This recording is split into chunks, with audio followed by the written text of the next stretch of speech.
আজ আমরা কথা বলবো ওয়ার্ল্ড কাপে যদি পাকিস্তান ভারতের বিরুদ্ধে ম্যাচ না খেলে তাহলে আইসিসি এবং বিশ্ব ক্রিকেটে কত বড় আর্থিক ক্ষতি হতে পারে।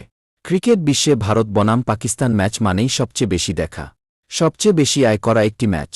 রিপোর্ট অনুযায়ী এই একটি ম্যাচ থেকেই আইসিসি, ব্রডকাস্টার এবং স্পন্সররা প্রায় $250 মিলিয়ন, অর্থাৎ প্রায় 200 থেকে 250 কোটি টাকা পর্যন্ত আয় করে থাকে। কিন্তু যদি এই ম্যাচটি না হয় তাহলে এই পুরো টাকাটাই সম্ভাব্যভাবে হারাতে পারে বিশ্ব ক্রিকেট। এই ক্ষতির মধ্যে রয়েছে টিভি ব্রডকাস্টিং রাইটস, বিজ্ঞাপন আয়, স্পন্সরশিপ ডিল এবং স্টেডিয়ামে টিকিট বিক্রির টাকা।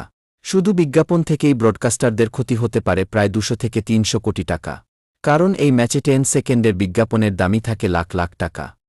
এই ম্যাচ না হলে আইসিসির মোট আয় কমে যাবে, আর তার প্রভাব পড়বে সব দেশের ক্রিকেট বোর্ডের উপর, কারণ আইসিসির আয় থেকে সব বোর্ড ভাগ পায়। এর পাশাপাশি নিয়ম ভাঙলে পাকিস্তান ক্রিকেট বোর্ডের ওপর জরিমানা বা ভবিষ্যৎ আয়ের অংশ কেটে নেওয়ার ঝুঁকিও থাকতে পারে। সব মিলিয়ে বলা যায়, ভারত বনাম পাকিস্তান ম্যাচ না হলে বিশ্ব ক্রিকেটে প্রায় $250 মিলিয়ন বা 250 কোটি টাকার কাছাকাছি ক্ষতি হতে পারে, যা ইতিহাসের সবচেয়ে বড় আর্থিক ধাক্কাগুলোর একটি। আপনার মতামত কি? কমেন্টে জানাতে ভুলবেন না। লাইক, শেয়ার আর সাবস্ক্রাইব করুন আরও ক্রিকেট নিউজ পেতে।